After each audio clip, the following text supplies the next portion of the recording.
colorblind. And I know, 'cause we're here, that they took us somewhere. So what they say we're falling out of line. They don't know the two of us are colorblind, yeah.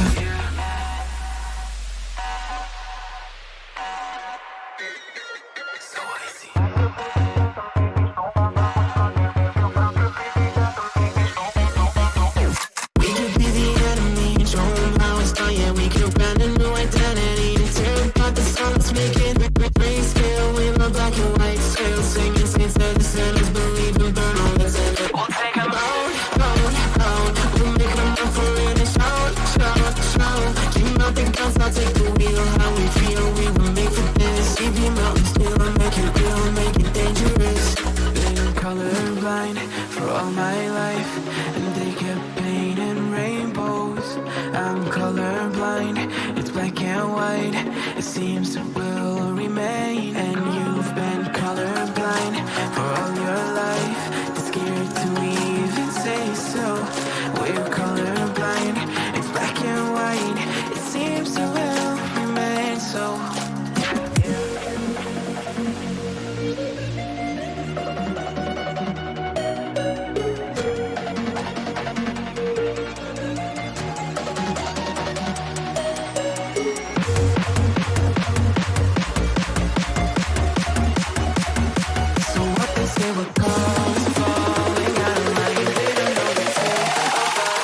Colorblind, yeah.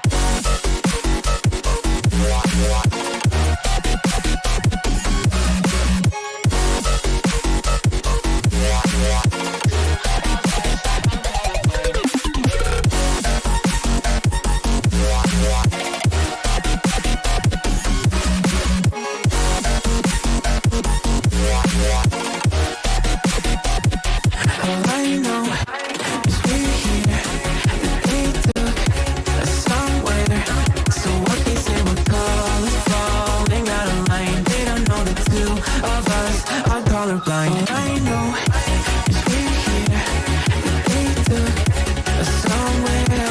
So what they say we're falling out of line. They don't know the two of us are colorblind, yeah. Hello, everyone. Hey, hi. Hello. Hello. Who's here? I see Ray and I see Ash. Ash, that emote is really, really good. Can you spam all the new ones you got? Cause like I really like. Can you show us your new emotes? Yeah, can you like do a display? Cause like I couldn't see them in Discord earlier. Like you were just writing out the text and that's all I saw. You know what I just tried to do? In emotes, I was going to type in spinachy and I just instinctively wrote Ash. Like Ash, like, I don't see your emotes. I'm like, what? Ash smile. Oh, I love some of these. You redid the. I'm gonna be using this one. The other ones too, didn't you? I noticed you redid some of them. I use the vomit one like 5 times a day. Oh, the Oh, I love yeah. In a real situation. In a real situation. I love the spin of cringe. Was it ballot? Oh, the spin of cringe is perfect. Wait, you gotta show how they match now. Oh, you gotta do the common one. Yeah, we have a combo emote now. Oh, you guys have a combo emote? Yeah. Mhm. Oh, that's awesome. Here, hold on. I'm just But gonna, then wait, how come I don't want to like out Ash here? I'm just but, gonna like, drop me and Morgan's combo emote there too. I'm going to Check. anyway. How come Trinsic had to gift Ash a sub the other day in your chat? No, her resub popped on Friday, so I didn't. Then Trinsic got scamazed because he fucking paid for it and then like Twitch was messing with Trinsic. Ash, didn't you say you were having card issues or something? That's probably why. Or Twitch is scamming. Sure, that's what it Twitch is. is That's scamming somebody. I don't happened. know if it's Spinachy or Trinsic. Oh, that Oh, sucks, yikes, Ash. The I also had to get a new card recently and I was like, what the fuck? Like someone spent a bunch of like money. I was like, oh, Hey, cool alright. guy. Hey, cool guy, what's happening? A friend of mine actually, he had his like information stolen once, like his like identity or whatever, and it was a big like fuck around to sort it out.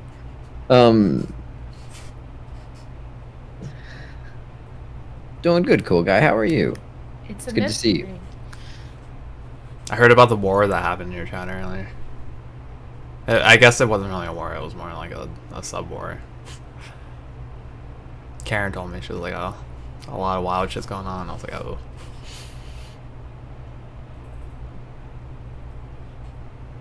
So today we've got a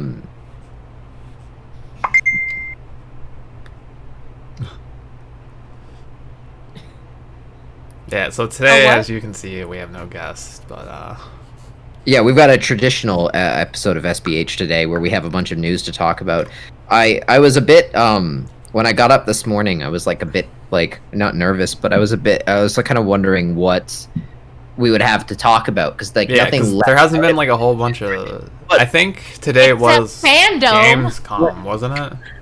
Well, when I started looking, there were more things than I remembered actually happening, and then I realized that it's been like 2 weeks or 3 weeks since we've had an actual like. Your beard is looking exceptionally red. Oh, thank you. You're the sweetest, Morgan. Also, hi, how are you? Can you help me fix the starter in my Honda Civic? All right. Does it run with spoon engines? Because if so, Yeah. you might be talking to Get Hector. 3. Go into Harry's and get 3 of everything. I feel like 50% of what me and Trev contribute to this podcast is Fast and the Furious quotes. Yeah, this is references and quotes. Yeah, double clutch and not granny shifting like you should. So when I started looking, there were like more things that I remember happening, and there was a couple like sort of like broad sort of industry things that happened. And I actually wanted to start off first with something that I don't know if Trev has played it, but I know that Morgan has played it, and I've played it, and I know that Millie has played an obscene amount of it, which is Fall Guys. Oh, no, I've not played this. Completely average. I'm not gonna out Melanie here, but in her Discord, after someone asked if she was gonna stream today, she was like, "Yeah, I might hop on after SPH and do like Fall Guys or something." So the addiction is there. The addiction Or is real. Twitch sings. I got my coffee. I was because every night when me and Morgan are talking, like we'll be talking about whatever, and every now and again she'll just say something. She'll like, "Oh, Mellie's playing Fall Guys," and the amount of times Morgan has said, "Oh, Mellie's playing Fall Guys," has led me to believe that you play a lot of Fall Guys. Well, the thing is, like, you can literally just hop on and play for like 10 minutes and then hop off. So it's like it's good for that. You know what I mean? I mean, It's I've seen you and like, you and Trinsic in we're in the session for a long time. No, we're like Fall Guys buddies now. So we'll just like message each other, be like, "You want to hop on and just play real quick before we have work to do or whatever." This is how addiction starts, right? This is the signs of addiction, right? So tell us about Fall Guys, Mellie. Well, actually, hold on. Are we talking about our articles already? We're just like hopping in. No, that's what I was doing, like a segue, like transition. A natural. Yeah. That was very graceful. That was very graceful. Hey Johnny, what's happening? I'm going to hold on. I'm going to post this article in the chat. No, it's been kind of fun, like following this like meteoric rise of this game, like. I feel like there are a lot of games like that over the couple of past years that like just like come out of nowhere. Like Fortnite was one of them, wasn't it? Like when it first introduced, everyone was like, "Oh, have you played Fortnite?" And like, my story with this game is the first time I heard about it was like, I think OMG, it's Eric, for those of you who know Eric, was like dropped in and was like, "You guys got to play Fall Guys. Download it now. It's the best game ever. It's gonna be game of the year." He was like really hyping up this game. I'm like, how? I can remember that actually. Usually when he says shit like that, he's wrong. He's dead wrong. Well, he's it dropped August 7th is when it came out. It just dropped this month, and I was like, okay, whatever. And I like downloaded it, and I actually think the first couple times I played it, I was like, I mean, this is all right, but like I can't see myself playing this more than a couple hours or whatever. But haha, joke's on me. Also. So now, apparently, this game has sold more than 7 million copies on Steam, and it is now, I think PlayStation just confirmed it's like I think the fastest selling game. Hold on. Can it really be the Oh, fastest? it's the most. selling Sorry, if it was it's free? the most downloaded game of all time worldwide on the PlayStation Plus subscription service. Wow. Yeah, that was just confirmed today. The Thank God I don't have PS Plus anymore. so cool guys, right? Definitely being free on PS Plus because that's helped other games before. Rocket League is one of the big examples of a game. Yes, that was another one that came out Started and its, like was just exploded. It's transition. kind of like Dark Souls. You know, it is kind of like Dark Souls because this game has made me cuss like more than any other game I think ever. Well, it's Melly's still- been getting the pro strats in there too, because I was playing with her the other day, and she still was haven't figuring out how to won, get. though. That's my shame. Is I still haven't won. I don't know. That was like Tim the Tatman or whatever. Like he was getting memed incredibly because he still didn't win. Yeah. Like I on mean, the Whirligig one, like Melly's been figuring out like some of those like actual strats where like you actually strategically get hit by one of the things that spin on the ground and like to get propelled forward, and she actually did it. Like she was doing it a few times. And Yeah. When is the speed run coming out for Fall Guys? Well, I know, Oh my like, well, God. Morgan's played a bit of it. I actually want to talk to you guys. Like, I mean, I have some ideas about it, but like, what do you think is the reason why this game has done so well? Like, Oh. I mean, it being like a battle royale game. You know, I think when I first heard that, I was like, oh my God, not another battle royale. You know, like, we don't need another one of these in the world. But like, it is like kind of like whimsical take on it, and it's deceptively simple to play, difficult to win, and I don't know, I think it does level the playing field. So it's like if you're like a god at shooters, you know, it kind of puts you on a level playing field with everybody else because there is a little bit of like the simplicity. I think there was no makes real it- like skill ceiling. Like well, there is skill in it involved, but it's a different type of skill. Well, yeah. Well, exactly. Like it evens it. Well, it has a similar effect to, and I'm certain Morgan will be able to point out some pretty direct similarities to Mario Party. But when I played it, the thing that struck me was how similar it was to an arcade game. Because arcade games have that deceptively simple, like play Frogger or Pac-Man or a traditional arcade game. They have that where the concept is like dead simple, right? But like, is Frogger hard? Yeah, Frogger's really hard actually somehow. And Fall Guys is like, in the run of playing Fall Guys, you play 5 different arcade games or something, right? And I think that's a big part of what's made it a success is that formula of design. So I agree with you on that. And I would add that what I think will continue to make it a success is the fact that it's really easy to add content to. Like, eventually, yes, people will optimize it. They'll speed run it, for lack of a better term, right? There's, like, people have already figured out, you know, the timing of that hexagon game where you jump between the hexagons, right? And as people start to figure that out more and more to keep it fresh, I imagine they will continue to add new mini games as DLC. And it would be really easy to do that. And party style is the other design philosophy that I think makes it succeed, which is the idea that, like, as you say, it evens the playing field. So a great example of another game that does that is Mario Kart.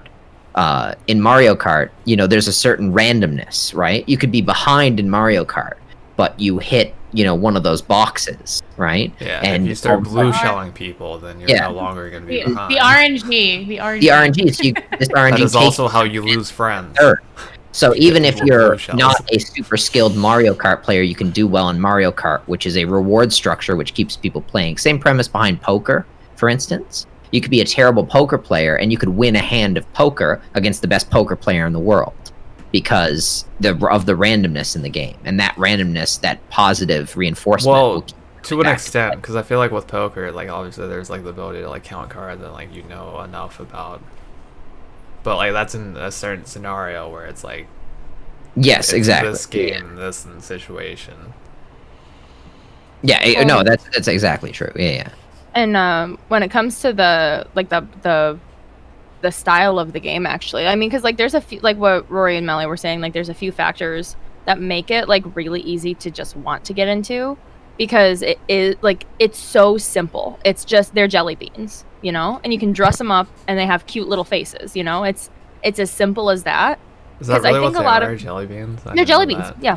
I'm not gonna lie, I played it. I didn't know there were jelly beans until this very moment. Yeah, I didn't either. I thought there was weird blob creatures. I think I heard jelly bean for the first time a week ago, and I had the same reaction. I was like, oh yeah, it is jelly Yeah, bean. yes, they are. I'm gonna look them up now. Well, and so like if you ever heard me like when I was playing and I'd be like, oh my god, I'm jelly beaning, like I would just kind of like roll around, like that's kind of like what I was meaning. But that's just all they are. They're jelly beans. It's such a simple and yet unique concept that they just went with, you know, and that's actually what makes some of these like more or less like indie games really kind of jump off the map, I guess. For, you know, because there are games that are like really realistic looking and like have a lot of like really in-depth mechanics and like really in-depth narrative and everything, but sometimes you just need simplicity for simplicity's sake in terms of these games. Because like I know I haven't played it yet, but there's a game called Pummel Party that's also a bit on the simple side, and a lot of people really love that.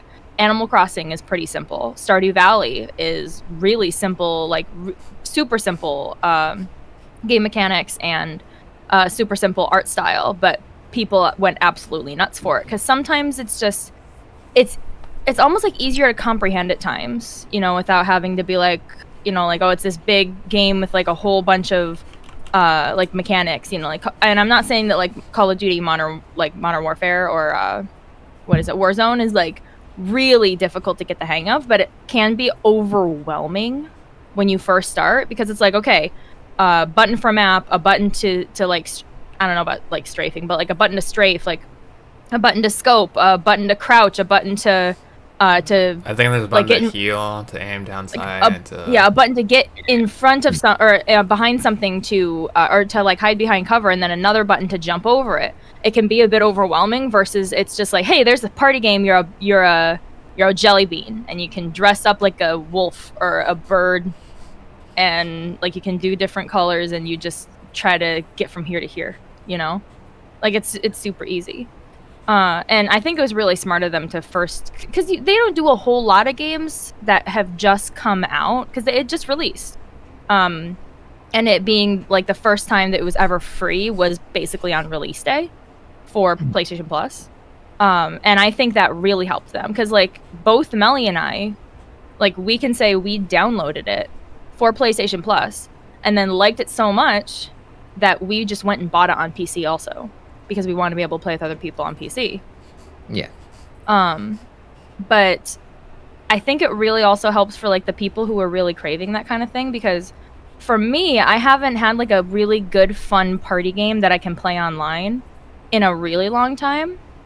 And I would have loved like Super Mario Party, which is like, you know, those are the main party games, you know, that a lot of people might think of, you know, when they think of like a party game. And especially because like Super Mario Party is not really online. Like I can't just play a regular game with like everybody here on Super Mario Party, and I don't know why they never did that. But if you're Tony, Smash, yeah, Smash. Hey Brago, and Phil, hi. But this is super nice because one, it's great that it's already come out in COVID time, where like a lot of people were still kind of like quarantined more or less. So a lot of people so bummed for Mario Party release for the Switch. I kind of was too, because I wanted to be able to play with people, like I'm online. I'm surprised they haven't done online, because they do that with like every other game now. It seems, yeah, you can't use Pro Controller on it, and you can't play in handheld mode, which What? I used, yeah, actually, it was a kind of a big thing about Mario Party, because there's a lot of people that just like to play on their own, and with Switch, you know, like obviously there's like different people who play on different things. I know people who only play in TV mode, and I know people that only play in handheld mode. And I don't think it's always good to keep that much of a restriction to TV mode, because to be quite honest, I have not played Super Mario Party in like a year because of that. But having no online, I thought was like a huge bummer, because I would have liked to, you know, I would just want a fun mini game type game to just be able to play with my friends. And that really, like Fall Guys, really has scratched that itch big time.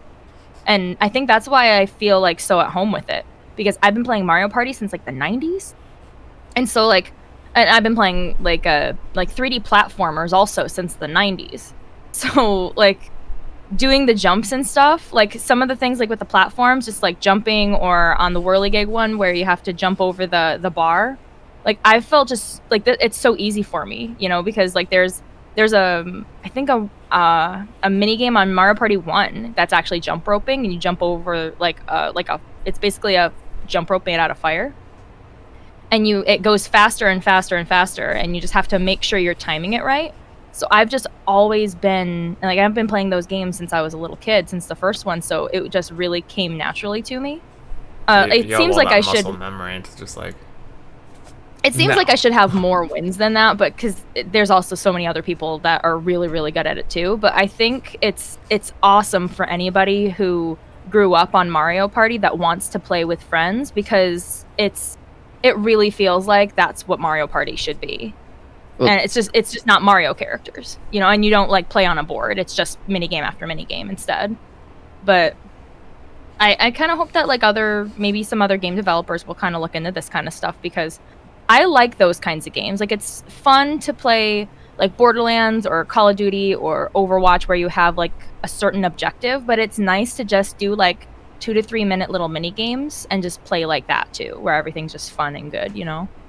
I really like what you said about feeling like this is what Super Mario Party should be, because I feel like, especially one of the things that Animal Crossing taught me is that a game can be really ubiquitous on the Switch, you know what I mean? Because there were successful games on the Switch and whatnot, right? But Animal Crossing was like a cultural phenomenon, right? People were buying Switches, right? There was a lot of people buying Switches at the beginning of COVID, right? And wanting to play.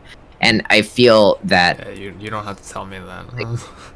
Well, yeah, exactly. Yeah, I feel that Super Mario Party kind of really missed out on being ubiquitous, because, like, you know, this kind of game can succeed on a really large scale. And of course, I'm sure that Super Mario Party sold phenomenally. It's a Nintendo game, and although it may not be old Mario Party games are, it's still a well-designed game, a respectably designed game, and functions respectably. I think it's cute. It has like, I mean, there's little things that make it gimmicky, which is a good thing and a bad thing, because it's the Nintendo Switch and they have the Joy-Cons and they obviously want to utilize that.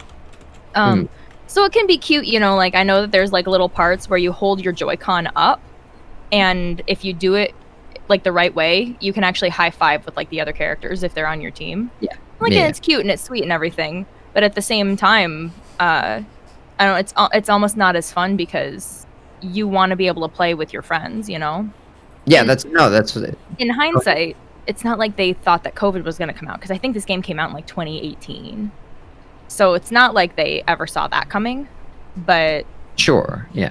I don't know. I think though that seeing not only PC but seeing PlayStation and Xbox be so successful with their online services and people wanting to play online with each other a lot, I really do feel like Nintendo has really missed the mark when it comes to online play, big time.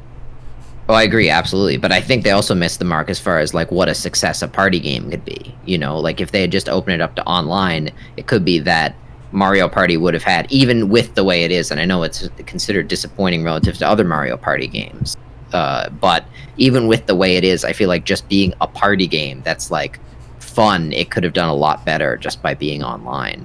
And I think Fall Guys kind of proves that, actually. So I think that like Fall Guys took advantage of Nintendo's mistakes in the best way possible. There's a really smart businessman who once said, don't come up with your own idea. Look at someone else's idea and do it better. And I feel like Fall Guys has looked at the good and bad of other party games and done it really well. And the other thing the game does, you brought up about Warzone, Morgan, about how there's, you know, if you're not a shooter player, there's probably an overwhelming number of buttons. There's crouch and there's prone and there's all sorts of stuff. I think the other thing about Warzone is it doesn't get you to the game particularly fast, right? Not only is the game's size pretty intimidating, but when you start it, you have shader updates and you have to navigate a less than intuitive user interface. Whereas Fall Guys is like one of the best designed menus I've ever seen for what it's trying to be. It's like you get into it and you could know nothing about video games, but know exactly how to get to where you're going.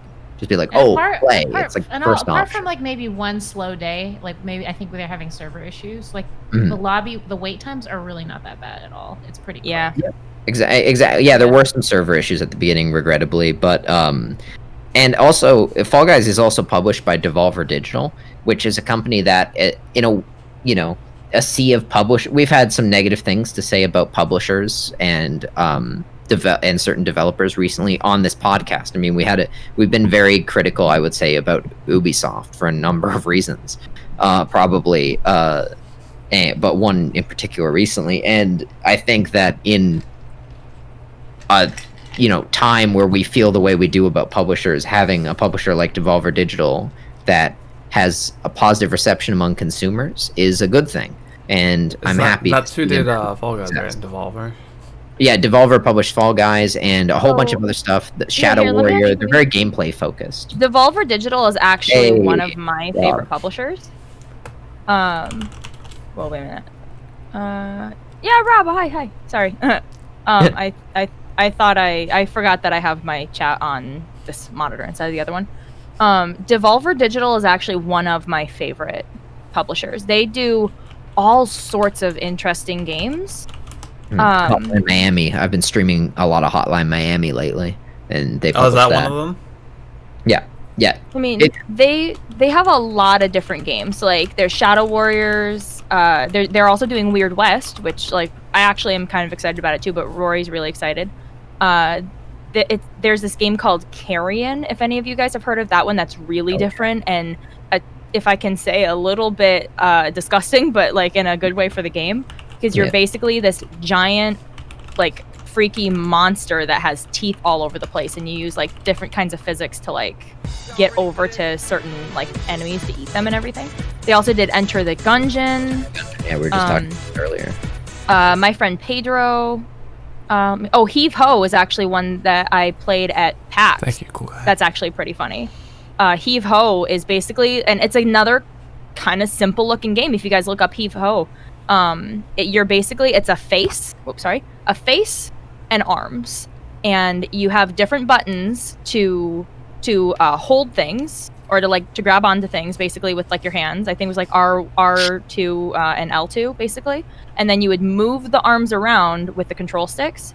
And like some of them are races, some of them are like you try to be like the last one up on something. And we had a lot of fun playing it at PAX because I actually got to try it. And they also let me see, like they did. So if Walt's here, I know Walt is a big fan of Talos Principle. They also did Katana Zero. Oh yeah, Katana Zero. And the thing I like about all these games, for me personally, is that I'm not saying none of them have a narrative, because there are a couple games with narrative, but they're extremely gameplay first. Like, they want their games to be fun. They're focused on play experience. And I think, now, not that they develop the games, they just publish them, but the kind of developers they seem to attract are those sorts of developers. And I think that's very promising. They're all really interesting. And also, #1 E3 presentation every year, Devolver Digital. Usually they're just fun. That's like part of their thing too. Like if you guys want to look up their their summer, what was it called again, Rory? Summer Fest. The Summer Game Fest. That was really good this year. That was probably one of the best Summer Game Fest shows, actually. They made it super silly. There was a lot of like fun stuff that they were doing. And if I can say also, if you guys ever make it to PAX. Now, I've only been to PAX East. I don't know how exactly they do it for PAX West and PAX South, but I always make it a thing to make sure to go to the Devolver Digital booth every year at PAX East. It's usually a lot of fun. Like this year, they had how would I put it? Like an 80s, 90s arcade style. Like they had like they had like black lights up, and they had like the carpet that was like all kind of like a lot of like neat like shapes and stuff all over it, and they had black lights up so it kind of like light up the carpet. And they always have really fun games, and they always have like really cool things to sell. So if anybody ever makes it to PAX, hopefully it doesn't get canceled this year, but if you guys ever make it to PAX, definitely make sure to go to Devolver Digital, because they're just always silly and fun. I think that's like actually one of their things too, is just being silly and fun. Gang Beasts does seem like it would be a Devolver game, but it's not. Sorry, I didn't mean to cut you off there. It seems like it would be. That's actually another game that's just super simple too. What was that game that we all started playing at TolarCon? That was Gang Beasts. Oh, that was Gang Beasts. Yeah, we were at the bar. We all started dying of laughter because we were like, what the hell's going on? Oh, that was such a blast. Also, hi, Abby. that game has a genius camera mechanic because you have to have all characters on camera at one time, but you have a shared camera. So if you're like me, you can mess with people you're like all the way over here. Yeah. And so if someone's like trying to balance on something, they will fall off like that. Gang Beasts is a blast. Yeah, what a good game. So again, it's just like Morgan was saying, just really simple, but yeah. One of the things. So obviously, I don't play Fall Guys, right? But one of the things I did notice is that what I feel like attracts people to this game is probably the color palette. Like I know, Rory, you're saying that Dragon Age Inquisition has one of your favorite like color palettes because it's not like all dull and gritty like Mortal Shell, where it's like grayscale, black and white. Yeah. Fall Guys looks like it has a really intense like color palette and it's like wacky colors. It reminds me of, I don't remember the name of the game, but that weird food game that's coming out where it's like the Blanco's Block Party is what you're thinking of. Is that really what it's called? No. That is not what I thought that game was going to be called. I've looked it up so many times that, and I think the thing Fall Guys, I 100% agree with you, Trev, and I think the thing Fall Guys does really well is even though everything's really bright and colorful, you can still see everything, which is like my pet peeve about games that are too bright is sometimes you can't, like, there's no contrast. But yeah, Melly, by the way, I know you've been playing Dragon Age Inquisition. That is one of my favorite looking games of that generation.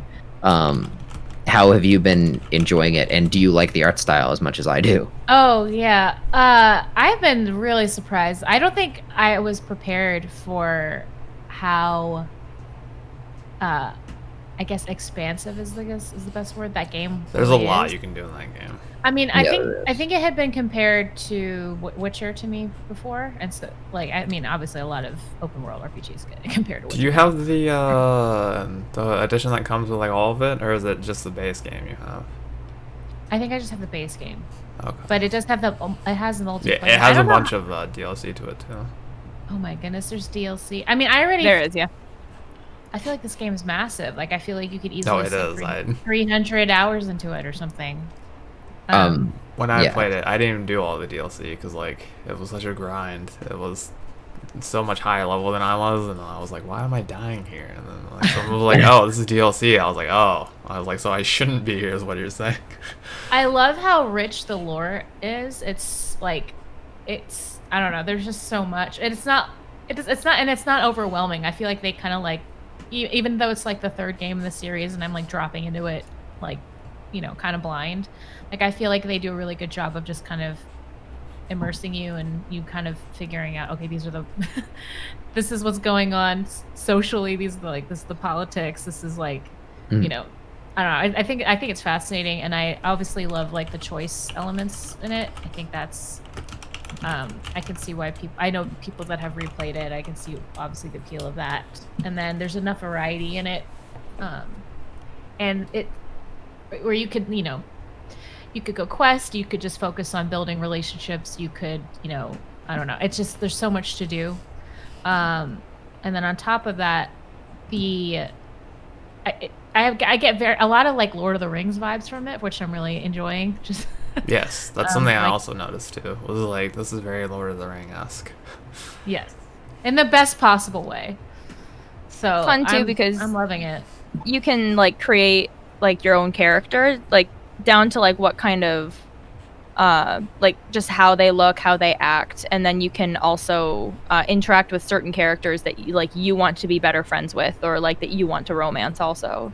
'Cause I know you were, because I was lurking the other night and I can remember you being so upset because there was a certain character that you were like, how can I flirt with them? It's not working. Yeah. My is it Liliana? Because we told you beforehand you can't. I know. No, I know I can't. I know I can't with her. But I think the thing is, like, when it comes to like romancing in games, I like to like sample everything first and then decide. But that kind of gets you in trouble. So you have to contend with. Are they actually like, oh well, you were just flirting with this character, kind of? No, like almost? Okay. So literally, every time I got an opportunity to like flirt with a character, I took it because I'm like, one of these has got to work out. Okay. And then finally, I got to a point with a certain character where you can actually start a romance. So there's a choice. It's not you're no longer just flirting. It literally says start a romance with this person. And so I clicked the button. I was so excited. I was like, yes, we're finally going to start a romance.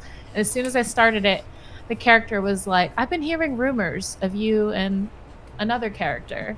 I'm not, really ready to start this. I'm not comfortable with this, And I was like, oh my God, like now I have to go break it off with this other guy, So, is there a Kickstarter to get me to play Persona 5? Oh my God. That's a I'll long just say it right now. If you try to romance all the characters in Persona 5, you'll get jumped on Valentine's Day. So don't do it. I mean, I romanced everybody in Witcher 3 and I got that was literally the first I got question tied to a asked bed. Morgan. I got I was tied just to like, a bed. yo, I was like, I how remember will they that know? stream. I remember that stream. I was like, are they gonna get mad? And I was like, well, how will they know? I would love to play Persona 5. If it takes me 426 hours, though, I don't know if I... Well, you don't need to platinum. Yeah, that it. was You just just the Platinum play it. if you don't want Well, to. I unless you beat end the up liking game it in all. like 80 hours, but granted, I did skip all the cutscenes. Well, I didn't skip the cutscenes. I watched the cutscenes. I skipped all the dialogue, which is like What- 90% of the game. So what entertains me about the Persona 5 Platinum is that everybody who's done it in some way regrets having done it. Like, This took too long. Morgan has the command like this took too long, and like Ray is just like I was Yeah, I was just I was gonna say, I was like, congratulating Ray Ray. just I was got it. congratulating He was Ray, and he like, was like, I "Ah, shouldn't have that done that. That was a was- mistake. that wasn't worth like, it." I can actually remember because he goes, well, I am deleting Persona 5 off my PlayStation 4. I'm never going to go back to that ever again. I was like, yeah, same. And then I got Persona 5 Royal, so I still have to platinum that one. I don't think that one will take as long though. And to be quite honest, because I didn't care about looking into like most of the trophies, even though there's a few things in the game that are going to be a bit spoilery. I just made sure to like kind of gloss over those. I'm actually really upset because I've been telling a lot of people like, hey, listen, just go to Royal because there's more content. It's the same story as the first one, but there's more content. So make sure to get that one. And then I found out that some of those kind of more challenging, those challenging trophies are actually not a part of Persona 5 Royal. So like okay. at one point you have to, in order to get one of the trophies, you must, like literally you must be on your second playthrough, and it has to be New Game Plus to fight basically these two characters that are called the Warden Twins. And honest to God, it's probably one of the hardest boss fights I've ever done. I mean, like, at least for me. I'm speaking off of like not playing Bloodborne and Sekiro, so don't at me about that, please. But it was the hardest boss fight, and it was an optional boss fight that I've ever done. It took me a long time to figure out the strats, and it's really difficult because it seems kind of like disheartening when you get these characters down to a certain HP, and then no matter what you do in the game, they will heal to their max HP, which is like 8,000, at least once in the game. Like, you can't stop that. And I was just like, what is this? Yep. I was like, what? Yeah. You can't stop that from happening. And I can remember being like, this is going to take forever. This is going to be so difficult. And it was. I remember after praying for like crits, so then they would just fall, so I could just do the all outs. just like doing all of like the certain strats and stuff like that does make it a little bit easier, but it takes so long. But you know, like, I did feel like so accomplished because I was like, oh my God, I'm so happy because now it's smooth sailing basically. I just have to do like some of the other easy things on my third playthrough, because I did end up having to do a third playthrough because I did miss one of the requests, which bummed me out. So I had to go all the way through the game again. But that's why it actually took me so long for that one. But I was like, it's going to be smooth sailing from here. I just have to get these regular trophies now. I don't have to worry anymore. And I was happy that I was able to get the platinum for a game that I really, really thoroughly enjoyed. One of my favorite games on PS4. But I was so sad to hear that the Warden Twin fight is actually not on Persona 5 Royal. At least that I saw. I mean, I'm sure you can do the Warden fight, but it's not a trophy. And I was kind of sad about that, you know, for people that have never been exposed to Persona and just want to go straight into Persona 5 Royal because of the added content. Because it's all the same story. I was just a little bit sad that they didn't have some of the like more challenging trophies, I guess. I mean, at least for people who did go through. That was one I remember Beast said he had trouble with, and he was saying that it was like difficult. It was hard. He tried getting me to do it, and I was like, no way. I was like, I'm not doing that. There are a lot of strategies that you kind of have to really think about. Because, you know, sometimes people go into boss battles and they're like, I'll just kind of like go with the flow, I guess. That's me in every fight. I was like, I'll just wing it. I'm like, that's fine. I'll and be you fine. kind of can't. Like, you have to be extremely lucky if you can do that with the Warden Twin fight, because it was definitely really hard. But yeah, I'm just a little sad that some of the like more challenging trophies aren't in Persona 5 Royal. What's good for me is that I don't have to do them all over again to get the plat, so that's kind of good. But hi Zeph. Hi Zeph, how are you? I have a question actually, because Maureen, you mentioned about, you know, so there's Persona 5 and there's Persona 5 Royal, which has added content, but has something that, you know, maybe some people may not be as pleased about, you know what I mean? Which is, you know, the change in trophies and such sort of things. I was just wondering, open to the floor, I definitely have an answer in mind for myself. Has there ever been a game for you that, like, a remaster came out or a definitive edition came out or something, of something that should have just expanded it, but you felt in some way made it worse? Does anyone have one of those with some beloved game? Oh, beloved? No, then. No. Oh no, yeah, or just a game you know exists. Well, no, okay, so I mentioned this in chat, but like, I was really into the Arkham series when it was just Asylum and City. Yeah. And then when Arkham Knight came out, I got finessed into buying the DLC because they were like, oh hey, like, buy the DLC for, I think it was like $50 or whatever. Like, it comes with all this, and they showed me this whole list of like content. And I was like, holy fuck! I was like, that's a lot of content. And I was like, sure. Got it, and then like when every DLC came out, like each DLC episode was like 5 minutes. And I was like, what the fuck is this? I was like, I got ripped off. And yeah, I was like, I hate this game. I was that's actually a pretty good. That's not a bad example as far as examples go. I think mine for me is BioShock Remaster. And the reason it's the BioShock Remaster is because, not my negative experience, because I don't play the remaster, I play vanilla BioShock. But I've had a few different people who've played the remaster and been like, because it was maybe their first time even playing BioShock, and they're like, oh, like, I tried it, but it was really buggy, and, you know, I stopped playing it, and I thought, like, what an unfortunate set of circumstances, because I mean, I think BioShock is a special game, and I don't think there's really any other game quite like the first BioShock. And I think it's such a shame that a player's first experience of BioShock would be tainted by this is a really buggy game, especially since in some cases there's not a way, like, you can't just buy the original, like, you have to buy the remaster and it comes with the original. Like, if you buy it on PC, that you can't just buy the original BioShock anymore. You have to buy the remaster and you get the vanilla one with it. And that just, I think that bothers me because of how important I think BioShock is. I think there have been really great remasters and remakes, but that one really left a bad taste in my mouth. I remember when I was like, I bought them, right? And then I was like, oh, I'm gonna play these. And then I remember I asked, I don't remember if it was like on stream or something, but I remember it was like, I said, who the hell would play the non-remastered ones? And then you were like, oh no. You were like, no, like, don't play the remastered ones. It was on stream, yeah. You were like, oh, I'll play the remaster. I was like, no, please no. Like, it's like, yeah, Captain Abbey. It's the same experience. and it's not the only experience I've heard like that, which is unfortunate and sad. Because, you know, you want, ideally out of every remaster and remake, you want that Spyro. You know what I mean? Like, you know, where it's everything that was great about the original brought to a new generation. Except and for honestly, with the trolley, huh?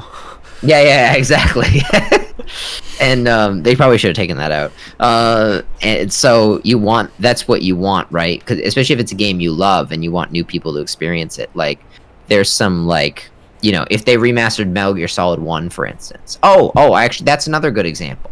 Metal Gear Solid 1 was redone for the GameCube as Metal Gear Solid: The Twin Snakes.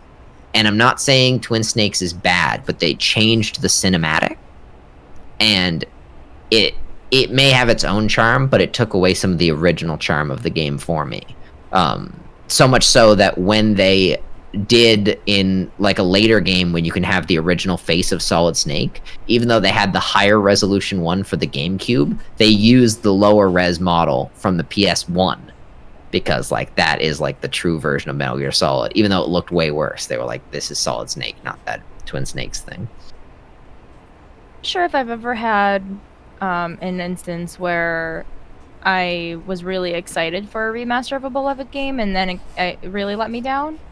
Well, it can be like a remaster or like an expansion to a game you loved and was like, oh, like this wasn't as good as I thought. Oh yeah, DLC too. That was a question brought up by the audience as well. Yeah. I do know that not for me, but a lot of people in Persona 5 Royal, some people were upset that you can no longer use a kind of it's almost like a cheat, not really a cheat, but it's like an exploit to beat the Reaper, who's also a very hard optional boss that in the original you can get a trophy for beating. Basically, the way that it worked is that if you tried to fight him in what's called flu season in the game, it would basically, and what you could do is you could actually like get into a fight with him and then just try to run away and then just basically like keep resetting the fight pretty much until he gets something called despair, and he'll literally just oh my god, Mel. And he'll literally like, because basically what, if I remember right, what despair does is it like takes away your like almost like all your SP, and then it literally will just kill you. That's pretty much it, and you can't do anything.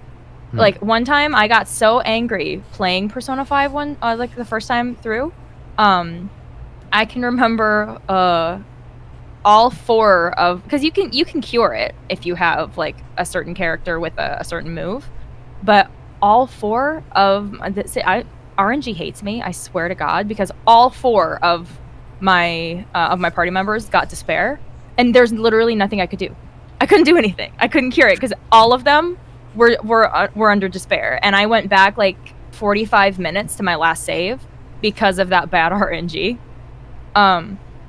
But it made a very, very, very difficult boss battle, like basically just extremely easy to get through. Like there's no strategy at all to doing it. You just go back and forth in between fights with him until he gets despair, and then he just offs himself. Like to put in perspective, I was dumb and I fought the Reaper at level 41, and it took me an hour to beat him, and I was sweating the entire time. And then when I beat him, I went up 11 levels. Oof. And I mean, it was cool. I went up 11 levels at least, but I was dumb for trying to do it. But they did take that out. So there were a bunch of people that were like, "Oh, am I gonna get the trophy now?" And I'm like, like, maybe just fight it normally. Like, maybe do what they wanted you to do. So yeah, but that's the thing that gets me about people complaining is like, that could have just as easily been a bug they fixed before they ever released it. Like clearly they wanted you to fight it the intended way, right? Like you said. So what they did was they said, oh, like there was this problem before and we fixed it to more like accurately convey our vision. Like that could have, like, would people have been mad? Because that happens all the time while the game is being developed, you know what I mean? Like they find out you can do something and break the boss fight, and they're like, oh, like shit, we gotta fix this. Like the whole that shouldn't make people mad, that should make people happy. It means they're fixing the game. Like, and the whole intention of that is supposed to be that, because the Reaper is in quite a few of the Persona games, and he's just supposed to be this really scary entity that you do not want to meet. Like, I mean, this is later on in the game, because flu season in the game is like November to December, I think. Yeah.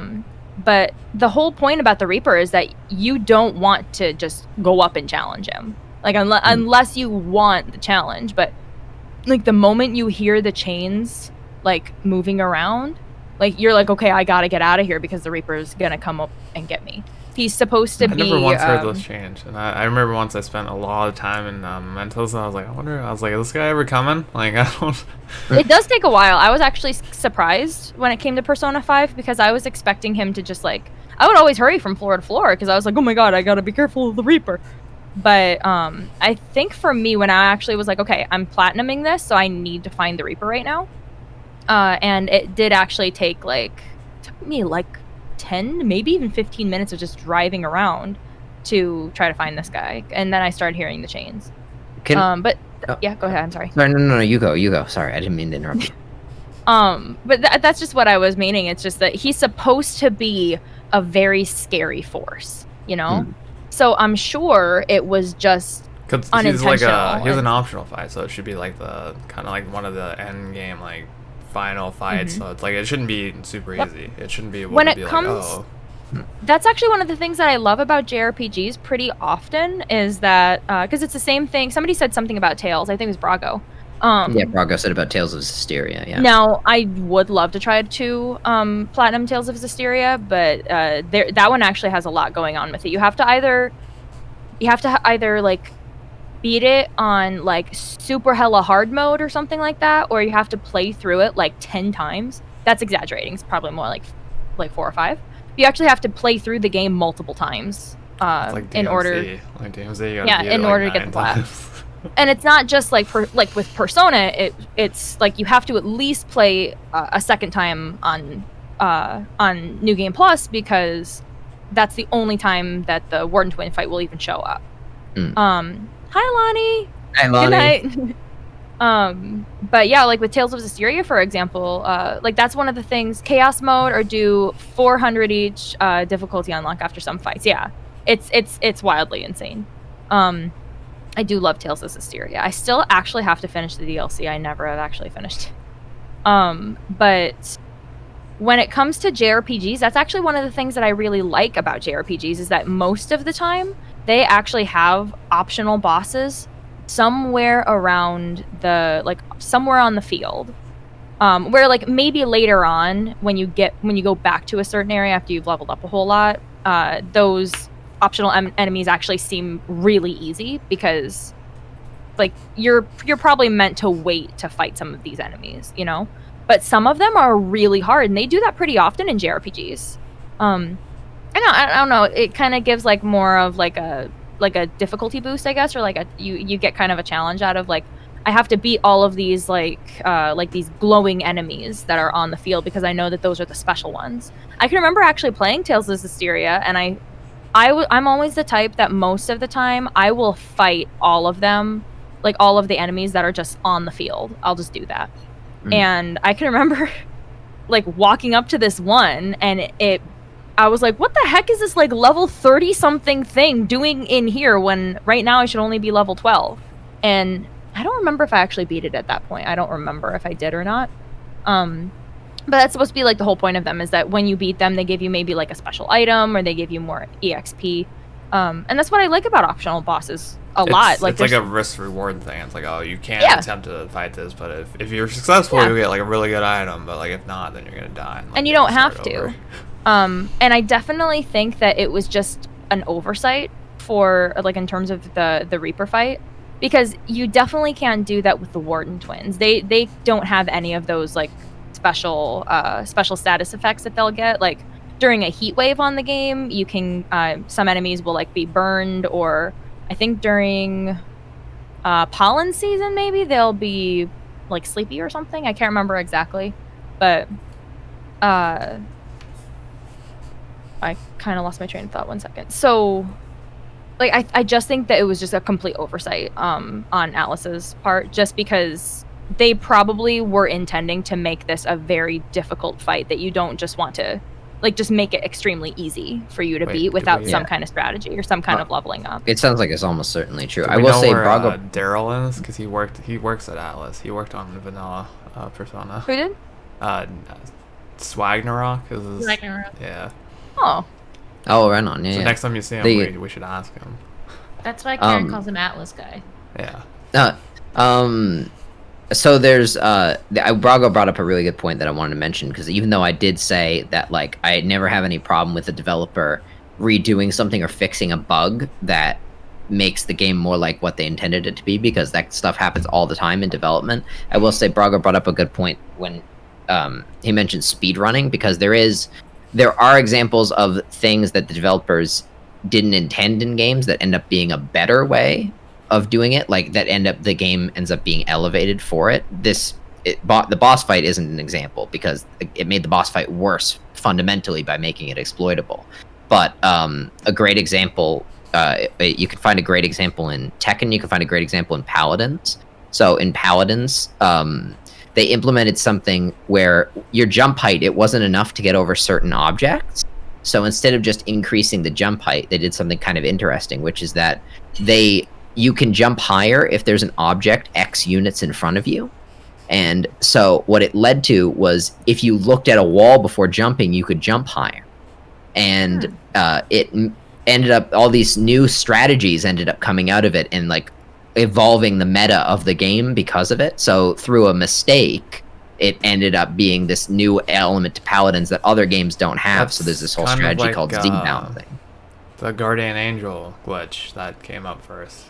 It's like the original Guardian of Angel jump cancel that Mercy has in Overwatch. It's exactly right. That was a bug, and then they're like, "Oh, it increases the skill ceiling, so we'll leave it in." And like, yeah. Touched it. So now we have a new. They patched the original one, and it gave us a better one, which is perfect. So Mercy's crouch dash into a vertical leap is new, and in Tekken there's a very famous one that all the professional players use, and even amateur players like myself, called Korean backdash. I knew you were gonna say that. Which is Morgan knows about this. Which is in Tekken you can backdash by pressing back, but instead of just pressing back and then hitting back again, you can cancel the animation of stepping back so that you move the same distance, but the animation is shorter, and you can cancel it into another backdash really quickly. And the reason it's called Korean backdashing is because there was a tournament in America they were having, and none of the players knew about it, and one of the competitors flew over from Korea, and they were like, how the fuck does he move so fast? And it turns out he was doing this backdash canceling that they just knew about. All the players over there knew about it. And so instead of naming it after him, which is probably what they should have done, they just called it Korean backdashing. Yeah. That poor guy. And so, yeah, really though, he deserves his props, I think. But so I do like it sometimes, yeah. And of course, that's what makes speedruns good, because if they patched every glitch, then all of a sudden speedruns become glitchless speedruns. You know what I mean? Which is a category, but it's fun to. Me and Morgan have been watching the Twilight Princess speedrun that they did at SGDQ. Oh, it's and Morgan, hilarious. Played Twilight Princess numerous times and knows like everything about it, right? And so it's kind of funny to see like we're gonna be like, oh, this part's really difficult, and he just skips that part by like going out of bounds or something like that. At one point, like he actually has skipped over like actual like full areas, because I like so far like in Twilight Princess you have to like in the latter half of the game you have to get these pieces of the Twilight Mirror, and he was going to the Snow Peak area, and you can't go into the Snow Peak area until you get something called a reek fish, because you have to use like Wolflink to be able to like sniff through like where to go, because if you just go in there on your own, the game will actually like once you get to a certain part, there's no natural way of getting around it. You will actually like basically get lost in the snow, and it'll put you right back to the beginning of the Snow Peak area. And it's actually a really precise thing that this guy was doing too, because you have to basically in Wolf Link mode you have to hook onto like a Wolfos that's like flying around, and it's extremely precise, and he was actually able to get past it to get past that loading part. And he just completely skipped over that and didn't actually have to go through any of the other parts. And then also ended up not even fighting the boss to get the mirror piece in the Snow Peak Ruins, and I couldn't believe it. Cause he basically, I think he skipped over two bosses, I want to say, or three. I think he skipped over 3 bosses to get the Twilight Mirror, and I was like, how did he even get? Because then he actually went to the Twilight Realm, and I was like, how did he do that? And the same thing when we were watching Oblivion on the other end, a game I've played, or not Oblivion, Metal Gear Solid, and Morgan was getting a real kick out of me being like, he skipped all the bosses in the beginning. He skipped like I don't know, like 4 hours of the game. I was just like, he just moved through a wall, and for some reason the game allowed him to do that, and that's amazing. I think I'm super impressed by people who discover that. It's actually really like I know I talk about games done quick all the time, but like that's one of the reasons why I just love watching games done quick, because it's like, honestly, actually, especially watching the games that you really love and that you've played a lot of times or put a lot of hours into, because it makes you go like, oh my god, like, because I can remember going like, okay, at this point, like, that took me hours to do, and he's less than 2 minutes into the game. And it's hilarious to watch, but at the same time, it almost kind of makes you feel like kind of an inadequate gamer, because you're like, wow, like, that guy just, I mean, he's obviously using like different exploits, but oh my god, that's like what Brago just said. When people watch speedruns of like Soulsborne games, and like they're like, oh man, I struggled on this boss for like days, weeks, months, etc., and then they watch someone else do it in like a minute and a half, and they're like, oh, that was such a terrible fight. They're like, I spent like 7 months trying to kill this thing, and they just did it in like 30 seconds. They're like, oh, that was a shit fight. It's like, what? I definitely still think, if you guys ever have time, Mel, watch the Witcher 3 speedrun with Ash. It's just an any percent. But it's so good. It's hilarious to watch. Yeah. Like, oh yeah, I would love to watch that actually. It's, I mean, it's like, what, 2.5 hours? What, 2 hours? yeah, was that it? 2 hours. I want to say that one was 2.5 hours, which is a testament to like some of these games reduce, like, you know, it's a 50-hour game and now it's speedrun in 20 minutes. But the Witcher, to like in speedrunning terms, like a 2.5 hour, 3 hour thing that's is considered like, long. can seem like quite a long time. Like if you allow glitches, like that's I'm pretty impressed. You can also watch developer reactions to speedruns. Zippy always talks about the one with the Outer Worlds. I haven't watched it because I haven't beaten it. Where like they're watching the speedrun and they're like, "I told you could do that!" Like, and it's super funny to watch, because like, I mean, I haven't beaten the game, but like Rory was like, because I had him, like, we had each other like up on the camera on like a Discord call when we were both watching them, and I can remember being like, oh my god, like this part took me like an hour or two, and he's 15 minutes into the game, like I think he was a half hour into the game or something like that, and he was already up to Triss, and I was like, oh my god, incredible.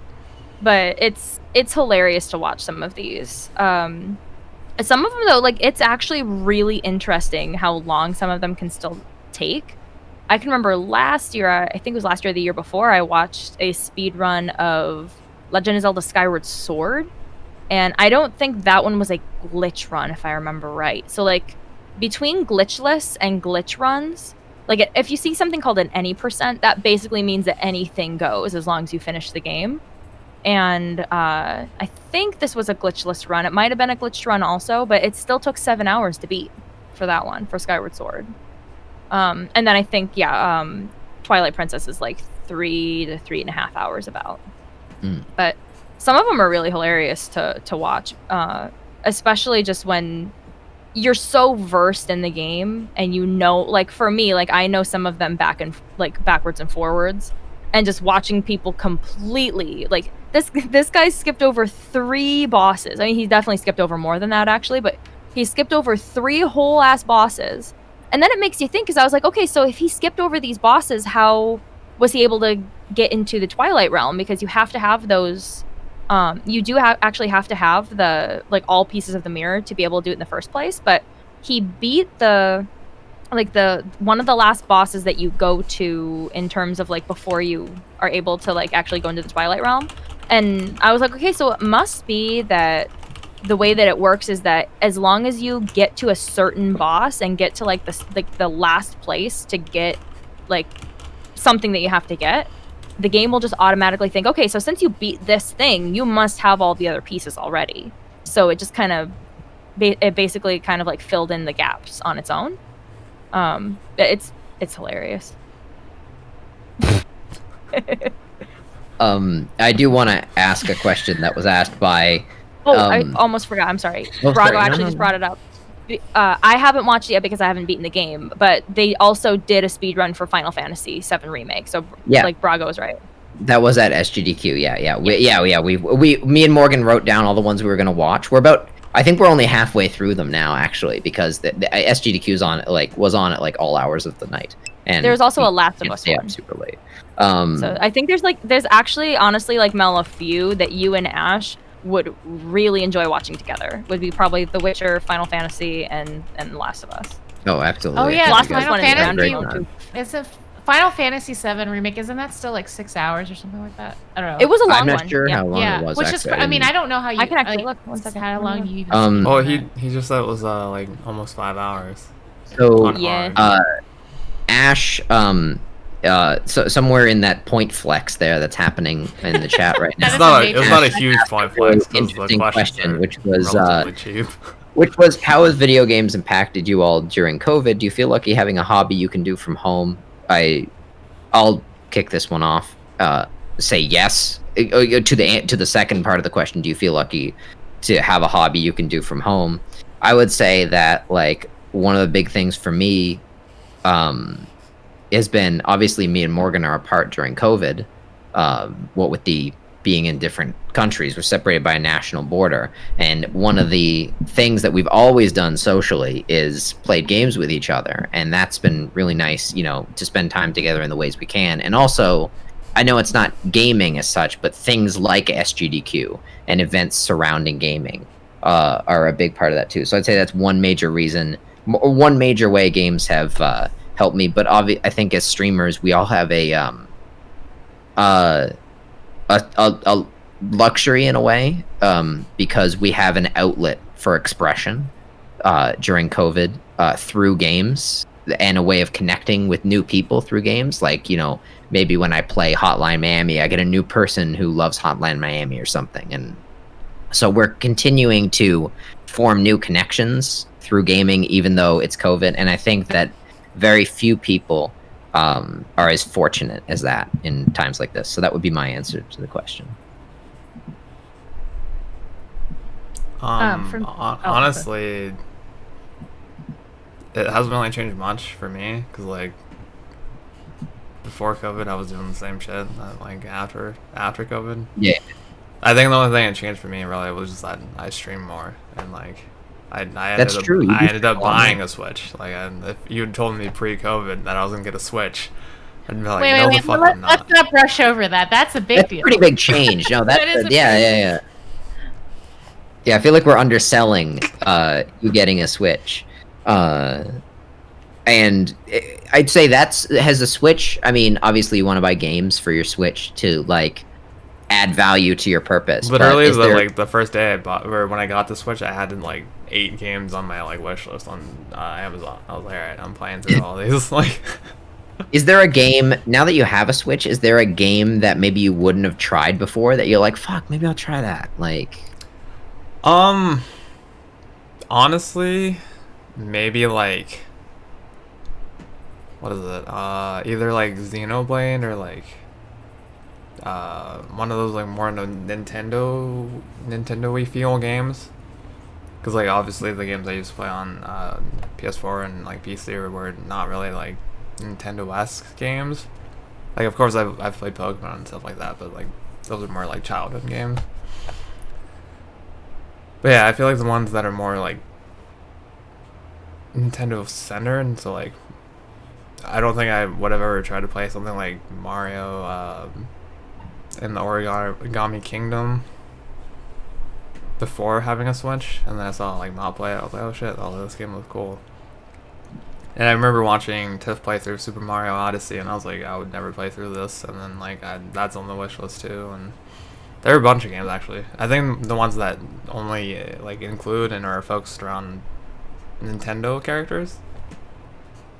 Because I remember thinking that like because I didn't own Nintendo, like I didn't care for any of the Nintendo like actual characters or like games that they released. But yeah, other than that, no. Yeah. Morgan? I mean, I definitely got to stream a lot more, which is nice. Mm-hmm. Right now I've had to cut back just because I started my job again, and I don't know how exactly it's gonna go, because there's still a lot of craziness going on, so it's just day by day right now. But throughout all of this, though, I mean, one of the things that I was pretty thankful for, at least through really hard times, was not just games, I guess, but being able to play games online with my friends and being able to talk just like this, like with Discord and everything, because, you know, like, you almost don't feel as alone, I guess, when you're able to just, like, you see people, like, in Discord, just, like, a bunch of people are in one of the voice chats or something, you just pop in if you want to and be like, are you guys doing anything? Like, oh yeah, we're playing Fall Guys, we're playing Call of Duty, we're playing Overwatch. Like, okay, can I hop in? Like, have, you know, and just have some fun with friends. So I'm pretty thankful that I did already have a lot of friends that were really into games and had, like, maybe even had PCs that we could just play together like that, or just even talk about games. Like, you know, like, just getting on Discord or something and being like, hey, what's everybody's turnip prices, you know? But I'm just pretty thankful that I've been able to play games with friends, I guess, throughout all of this again. I don't know if there are any games that I've tried that I wouldn't have tried. I'm just glad that I've gotten to play more games, I guess. Like, have a little bit more time to do that too. At the same time, though, not really playing a lot of my single player games, though, because I was playing so many of the online games with people, I guess. I've been in the same boat, actually. I think that's a good point. I didn't really think about that, but I think, well, I needed a huge Overwatch break after the summer event. I'm not playing Overwatch for the rest of the week. I can't. Oh yeah, I'm not going to either. Like, Not until they nerf Hog. I'm not going back until. Yeah. When Hog goes back, I'll go back. But yeah, I've been I do feel like what Ash actually said. I feel lucky that my lifestyle hasn't changed that much. Like, besides, like, now that I'm back at work, so I have to go to bed really early now. Besides that, you know, like, during, like, the summer and during all of this, like, I was able to stay up with people if I wanted to and just, like, talk with people. And, well, hi, Ben. He just bursts into my room sometimes. Hi, bud. But yeah, I'm happy that I've just gotten to talk with everybody, I guess, and just play games and have a nice time with that, and not have to worry too much. Because that's, you know, with COVID and everything, it's just plain scary, and it's made me really nervous, and I'm already, like, a nervous, anxious person to begin with. So just being able to stay home and just play my Switch or play some games on PC has been kind of nice, at least. I know my mom was really enjoying it too. Like, she's actually gotten really into rock painting now. She's, like, learning how to, and now she's just learning how to full on paint. But she was really enjoying, like, using my old Switch, because I gave her my old one, and she was loving it. And it made her want to try new things. Like, she had even told me that she wanted to try out The Witcher.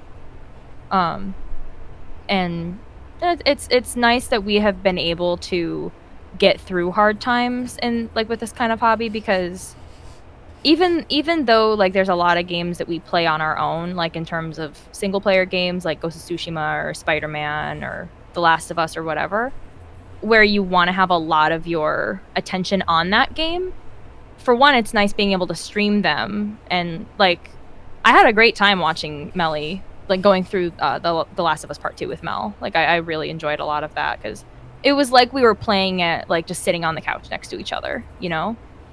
And it was like hanging out at the same time. But yeah, I think that's just kind of how I feel about it, I guess. I'm just glad that I've been able to talk to everybody throughout all of this, because it's been a scary time. Yeah, definitely.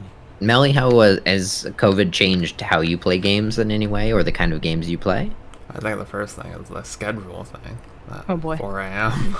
Yeah, I mean, obviously, like, so I work from home now, and my workload has significantly lightened, which has afforded me time to play games more and to stream longer. I mean, like, prior to COVID, like, what would I normally stream, like 4 or 5 hours at a time? And then I typically now, like, when major games release, I'm doing like 8 to 14 hours streams, depending.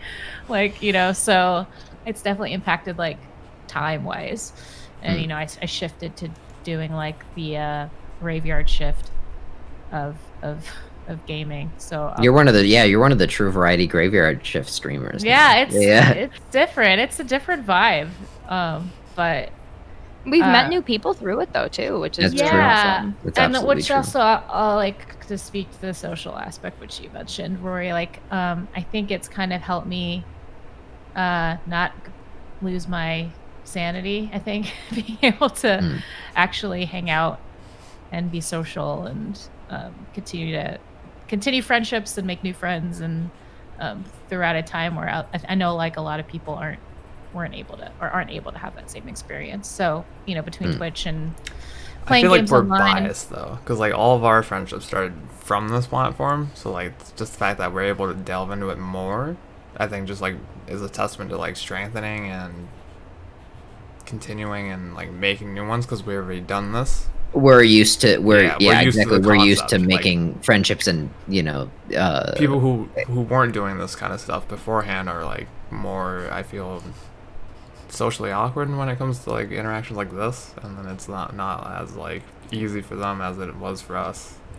Well, because some people do have, and anybody who's a streamer or someone who watches streams and who's made friends through streaming in one way or another, whether they stream themselves or not, like will have encountered this if they try to ever talk to like a family member about it. Is like people still have the perception of, oh, you have your online friends, but they're not like your actual like in-person friends. And that's what people think that is still, but of course we all sort of know better, I guess, or like because we've experienced it. And so, let me read what Ash said. There is an interesting trend. A lot of streamers have grown their communities during this time because opportunities to connect with new people or people who didn't have time to watch before. Have you seen this personally and in other streams? I've seen a couple where like people would stop in. Actually. I mean, I definitely have. I think it was Rory's where someone stopped in and was like, "Oh yeah, I usually don't get to watch you because I'm supposed to be at work," and then like.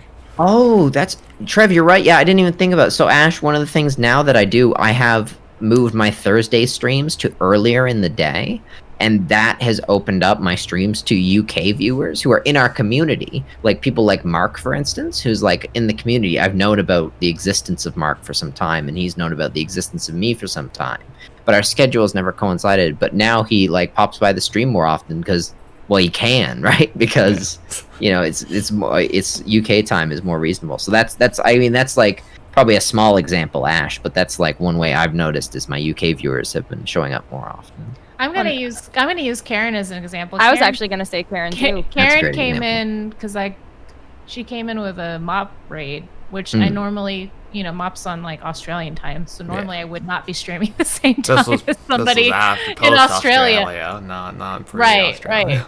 So I think I'm using Karen as a prime example of meeting new people that we wouldn't have been possible without quarantine. That's a great point. point. Even though I don't think Karen actually sleeps, I don't think she actually No, she doesn't. But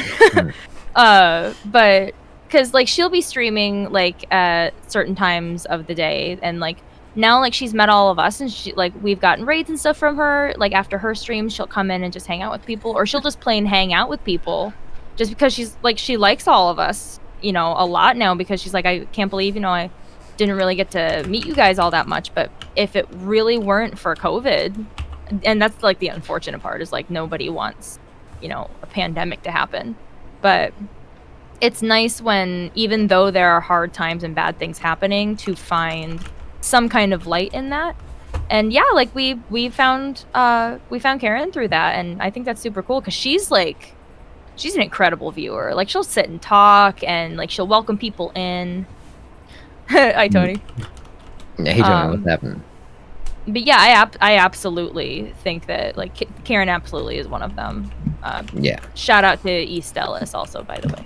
I'm gonna even thank quarantine for just from a personal standpoint, actually opening up my sister to like Twitch, because prior. Oh, that's right. Yeah, you mentioned that. Yeah, prior to COVID, my sister's like, what is Twitch? Like she was completely disinterested in it.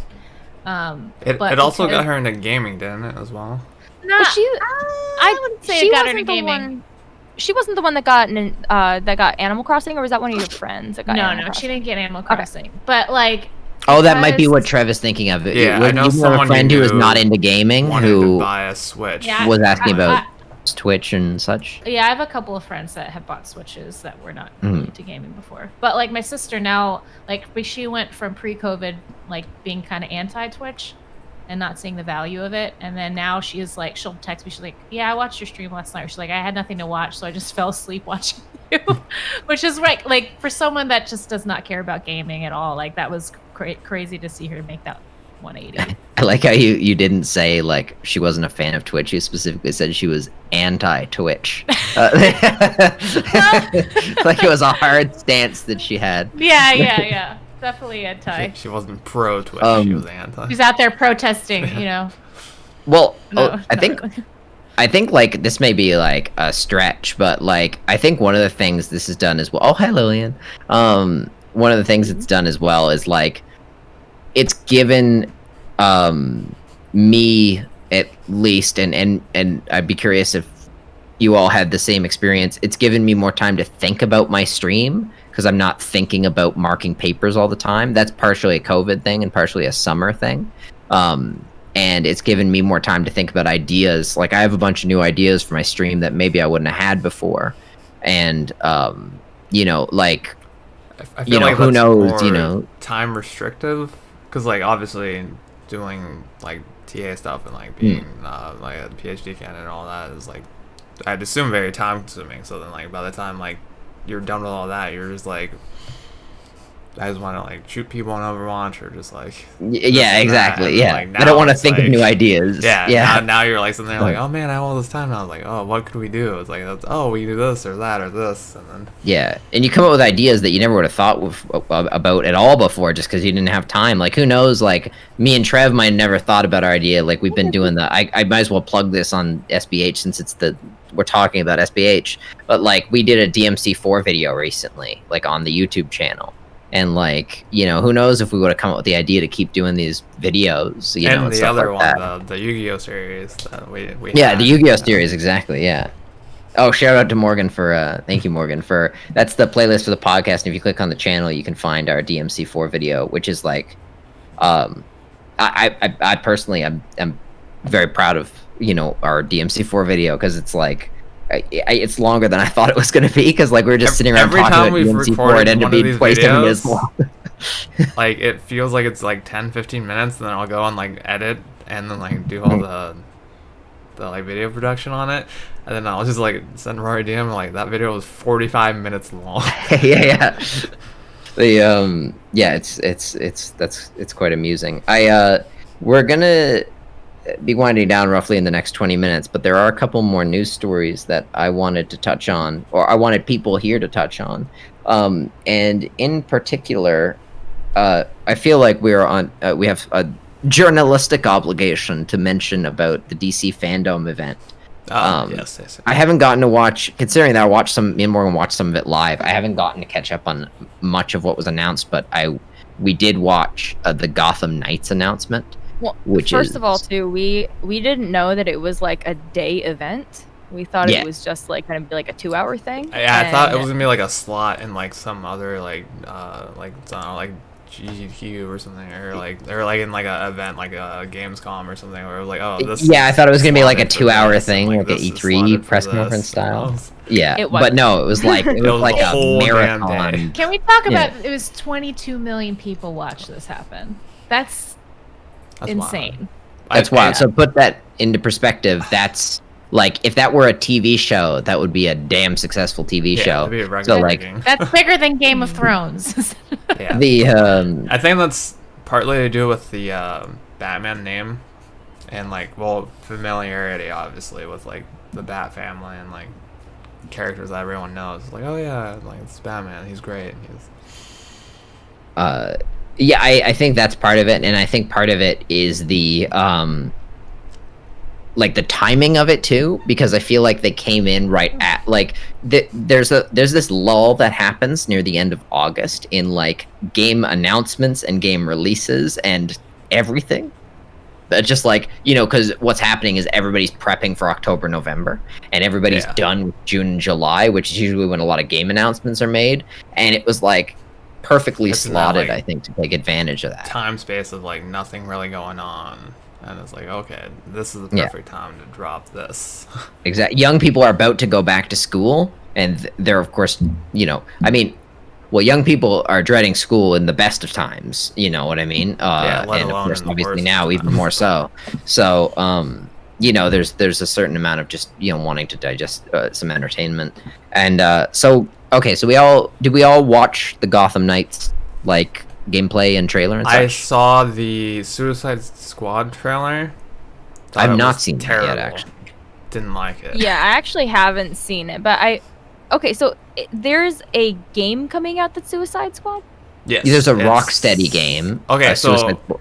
Is there also a movie coming out too? yes, there's two. There's Okay. They Yeah, did a that's James correct, Gunn yeah. reveal trailer for like the Okay. new one with like what's her name, Margot Robbie and stuff, and then there's Okay, an 'cause actual game I coming was- out. I was so Yeah. confused because all I had heard was Suicide Squad, and I saw part of the game, like part of like the it was like a cinematic with Harley Quinn, and then I saw another thing with all these people who are going to be in the new Suicide Squad, and I was like, this is weird. Like this is part of the game, and I was like, this looks like a movie. Yeah. So I'm glad that it actually is But no. two different things. Yeah, and well, there's a couple things. Okay, so the film, which is called The Suicide Squad, Yes. Well, Just just in the case- second one. It's The Suicide Squad. just it in The case you were Suicide Squad? concerned. Yeah, that's what it's called. Yeah, it's called The first movie is called Suicide Squad. The second one is called The Suicide Squad. Just in case you were worried that This DC is- was gonna take an Are you opportunity sure? to not confuse people for once in their lives. this is like the Fast and Furious movie As, title. at least it's Fast not and Rise Furious. Rise of the Fast Dawn and of the Furious. Suicide Squad. Well, that's true. And Oh my Suicide God. Squad has something very the new Suicide Squad movie has something very big going for it that it did not have going for it before, or at least to Idris my Elba? knowledge. James Gunn is directing it, Oh. who you'll remember from directing Guardians of the Galaxy. See, I wasn't a who fan you of also Guardians of remember the from Galaxy, so- getting sort of getting temporarily fired from Guardians of the Galaxy, and when Yes. all the actors were like, "Fuck, no, you're not," they were like, "Okay, you're good point. He's not fired." Good, Good we made point. we We an hear you. error. There was a Uh, whole like controversy about that, like whenever that came out, and then like it was stated he was switching and like he flipped to DC or whatever. I like to bring this up often, but let's not forget Suicide Squad is an Oscar-winning film. Oh, That's true. Yeah, that's true. Yeah, Yeah. it won for best costume design that year over That, Anna Karenina, I think. No, Anna Karenina won the following year or something. I don't know. I like to bring that up, a bit of trivia, as much as people, I actually That was a slow think- year for movies. critique that film. It did win an Oscar. Suicide Squad, I will say, is not like I don't think it's a phenomenal film, and I think it gets worse on rewatching it. But I will say that I had fun watching it. I didn't hate everything, absolutely everything about Okay, the movie. I think- watched Batman v Superman and Suicide Squad back to back, and I wanted those 5 hours of my life back. Yeah, you know what?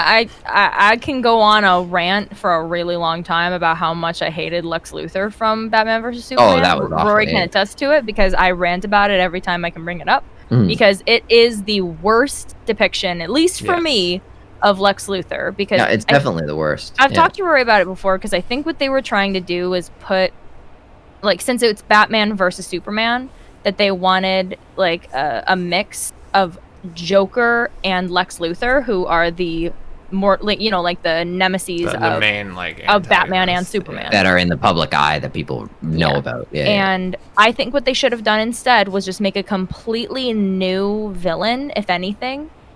This Or anything they would have could been have used better, one but- that they shared together instead of just like as putting long it like in if it was the like shitty- Joker and Luthor, like for some reason teaming up together, right?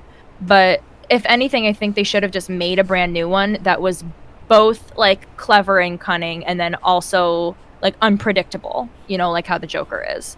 But honest to God, like Jesse Eisenberg is fine and all. I don't really watch too many of his movies, but for me, it was the worst depiction I've ever seen of Lex Luthor because Lex Luthor is anything but quirky Quirky. That's And, exactly the word I was going to use. Yeah, and awkward. yeah, I like thought it was that- very disappointing. He that's the- really didn't portray the confidence. Well, and the fact that he had hair and then they just shaved it at the end, they were like, "There, he's bald." And then when he was just doing the weird ding ding ding ding thing, acting like the Joker, that like I was like, I Yeah, hate that this. was- This Yeah, is I the didn't worst buy thing it I've ever either. seen. I think I'm pretty accepting of just about any change you could make to a character if I think it fits the universe you're doing it in. Like, I can give you an example from that same movie or from that same universe. I thought that the changes made to Batman made sense for what Zack Snyder was doing. Do I like that Batman as much as the other Batmans? No, I don't. But I at least understood why he did that for the tone of the movie he was making. But the changes to Lex Luthor, I didn't understand. I didn't think that it made the movie better in any meaningful way. So that also made me sad. I still think the best Lex Luthor, for me at least, was the Smallville. Lex Michael Luthor. Rosenbaum. Yeah. Smallville. That's my favorite as well. Really, really good Lex Luthor. That's I really enjoyed Smallville actually, and I'm not the world's biggest Superman fan, but So what I didn't know about these Rocksteady games is that Knights is actually being done by Montreal Studios, which is the one who did Origins, and okay, this is Suicide where Squad is yeah. being done by the normal one. by Rocksteady. Yeah. Okay, Yeah. so Gotham Knights is not in the same continuity as, and is not made by the same studio as the Arkham games. So that's really Which worth is noting really straight out of the confusing because I thought it was called like Arkham Knight. It's Arkham No, Knights. everybody so, thinks like, no, it's Gotham Knights. Oh, Everybody I thinks thought it was Arkham Arkham Knights, Knights. including me. As soon as I saw it, I started saying Arkham Knights. I don't know why I did that, and I fixed it right away. But then I saw everyone else was doing the same thing. I was like, why are we all making this mistake? Dawn of the Rise of the Gotham Arkham Knights. why would they yeah, not just and- continue It- it? I think because it's not Rocksteady, and that's why. I honestly think that might that's be the why. reason. Yeah, it's a different studio. So I think this may be a bit confusing at the beginning, but I think is ultimately going to be good for us because it helps us at least. After It that helps tragedy Rocksteady. of Arkham Knight. I mean, anything. could be better. At That least might be we- the other reason too, because there was Batman Arkham Knight. I almost say Gotham Knight right there too. Yeah, That might actually be the big reason, because then it would be so easy to get that confused. I mean, because already we were just saying the Suicide Squad we were all versus just Suicide confused Squad. just now. Yeah. So It's already. I mean, to be honest, it's already going to be confusing though, because As we much- sorry, sorry, go ahead. sorry. I'm Uh, sorry. I was just gonna say, as much as DC does get some deserved-ish flack for how they handle their continuity, I'm actually glad that they don't try to do an MCU thing with everything and just unify everything, because I have a lot of issues with unified universes. They can create not only just like continuity problems, but writing and tonal problems, and I like that DC is willing to just not limit themselves by, because it's strictly a limiting thing. So you're going to give a new, let's say Gotham, for instance, the television show Gotham, which isn't in the same universe as anything, right? Yeah.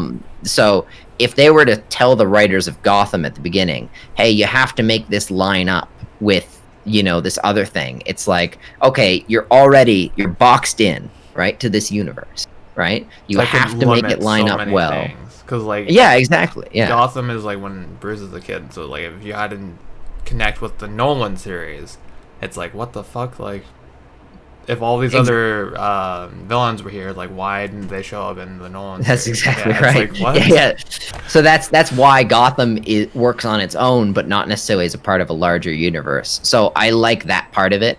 It is a little, but I mean, it's a trade-off, right? There's good and bad, and the bad is that the fans can't keep track of it as much. So Abby, my chief problem with the MCU is that I think every character in the MCU is the exact same humor, basically. They all I've make the heard same this- type of I've heard jokes. this rant this again, is I'm yeah. so angry about this. It's like Tony Stark and Stephen Strange and all the other like sort of like high A personality intelligence characters. like sort of like wisecracking types. They all make the exact same jokes and it drives me up the wall. I'm sorry. I mean, at least Ant-Man is a little bit different. Yeah, I think Ant-Man works because I think it's more endearing with him because of Paul Rudd. The I think best Paul Rudd is humor largely from the winning. MCU overall is Luis. That's like Yeah. Michael Pena is like the best. Yeah, yeah. that's- The only Marvel movie you like? I do like Paul Rudd a lot. Ant-Man is one of my favorite Marvel movies for sure. I like the single hero, simple stories, so I like Ant-Man, Doctor Strange, original Iron Man. Like those are my favorite. I remember at first I thought it was cool when everyone was like meeting up across nowhere, but after they did it like every single time after the one event, I was like, all right, like is this? It can get a bit confusing. Is this the Like, fucking like Thor, the last Thor movie? I was like, is this the fucking Thor movie or is this Thor and the Hulk? Like, Actually, I have Rory, I've got a quick question for you. So, Far away. in terms of, because there's one character I can think where his sense of humor evolved throughout Drax. MCU. Well, not Drax. I'm thinking about Oh. Thor. So Thor in first Thor movie is extremely different in terms of sense of humor Yeah. versus Thor Ragnarok. Is that a good change in So, your mind, or is it a? I would say well, that was also It's a- pre-Russo brothers. I would say because Russo it's a- brothers didn't come in until Winter Soldier. so. That's why I would say it's a good change for the consistency of the movies as far as a cinematic thing. As far as it's a quality for Thor, I'll have to defer to a friend of mine, Lucas, who's a huge Thor fan, and he said that ruined Thor for him. He said that's a great MCU movie and a terrible Thor movie. I don't know whether there may be some comic book fans who would disagree with him on that. So, and Well, just so like the very Shakespearean and like kind of like self-important like tone of Thor in the first, I would say, first two Thor movies, it Yeah. is more consistent with the comic books. is more consistent with the comics. Yes. But that being Right. said, I thought the first Thor movie was god awful, and I enjoyed Ragnarok. So if you're asking me as a film goer, I have one answer. But if you're asking me as someone who would like Thor fans to have a vaguely authentic representation of the character they like, then I would, I'd have to defer to them and say that probably See, was a bad change. It's kind of how I feel about like being somebody who loves to just read books, like fantasy novels and stuff like that ever since I was a kid. For me, I was always scared whenever I would hear that one of my favorite books was being turned into a movie. And most of the time they end up not going on with them because they just end up being kind of haphazard, and they cut up different parts from the books that maybe one thing happens at the beginning of the movie when that didn't happen until the end of the book, and then somehow they get to something that happened at the end that happened at the beginning. You know what's a really good example of this? Aragon. I loved that book as a child, and then I saw the movie and I thought it was fucking trash. Reading the books also, and now I have watched. I haven't actually finished it, but I did watch quite a bit of the Netflix adaptation of Series of Unfortunate Events. They did pretty well with that, but that's because it's a series. They were going off of episodes versus I'll never forget watching the Series of Unfortunate Events movie and knowing that it went with Jim through Carrey. very quickly the first, second, and third book and then ended at the end of the first book. It was very odd. And then they never went on with it. They tried to do and- a Pulp Fiction kind of deal with it, where they go through all these events and then they loop back around. It's like, no, it's like you're supposed to continue, you don't. No, and I can remember watching the Inkheart movie being disappointed, and there was another one too that I can't think of right now. I know oh my god, no, it's Percy Jackson. It's Percy Jackson. Oh, I remember. Oh, Yeah, those God. Oh my were God. also terrible movies. Yeah, I know I about think that. about I've heard about this from fans. Yeah. I think about the Percy Jackson movies, and I want to throw my television out the window just even thinking about See, it. And I'm Rick Riordan, lucky. I didn't read the books. I saw the movies and I was like, wow. I was like, I I'm heard glad the didn't read Percy these Jackson. books. I heard the Percy Jackson Broadway musical was really good, though. And not that I can comment on that, but but it was incredible. I read all of those books. Now, I have not read the second series that goes off of Percy Jackson. I haven't read all of them. I think I got to book 3. Wasn't that Sea of Monsters or was that the first book? There was something called Sea of Monsters. Sea of Monsters, I think, was the very first one in the Percy Jackson series. Yeah. I remember that from just But- the marketing. Yeah, because there was Percy Jackson and the Olympians. That was the actual novel series. And then it went into let me see. It was, what's the sequel series called? The Heroes of Olympus. That was the sequel series. And Rick Riordan is the author of these books, and he actually even says when he hears an author is getting a movie adaptation, he's like, my condolences, because he hates movie adaptations. And he's actually one of my favorite authors. I rant a lot about J.K. Rowling lately, But if you guys want a really awesome kind of down to earth type writer that has representation in his books, not for like pandering, but just because he knows that there are young kids who are going to be part of these communities that he wants to represent in his books, and he just does it with like no mercy, basically. Like, people have said to him, like, well, what if people don't want to read like about characters that are LGBT plus? He's like, okay, fine, go find a different series, because that's exactly where you're gonna find this in my books. But whoa, hello, are you okay? Lillian's on my lap. What but was I'll that never series? I didn't mean to cut it out. It was Okay. like intertwined with Harry Potter. Oh, because, you're like, talking the about snake. The snake showed up in it, and like it was. Like, yeah. all You're connected talking and, about There's- Nagini show up Yeah. in the yeah, it's the Fantastic Beasts and Where to Find Them. Yes. I mean, they're Yeah, there's okay. I think, right? There's actually moment. one that I'm actually not going to watch, and that's The Cursed Child, because I hate The Cursed Child. Like, full on, I don't want to even talk about The Cursed Child because I hate it so much. Nothing against the people who like The Cursed Child. Oh my God, Corrupt already talked about the Cursed Child too. So I like to pretend Cursed Child is not canon. I don't know if that's Yeah. accurate, but I mean, I like. not my Harry Potter. I was hoping that it was just going to be considered non-canon, but now they're making a movie about it, like with like all of the actors from the original movies, and I was like, oh, I hate this. Don't curse at children more Can I than just Kaiser. say- Can I just also, hey Kaiser, can I just make a quick note just before I forget about something Kirky said? I keep forgetting the Monster Hunter World film is going to, or the Yeah. Monster Hunter. It's not is Monster Hunter World. It's directed just by- Monster Hunter. and Is then directed whatever. by Paul W.S. Anderson, and that's the first and last thing that I think I have.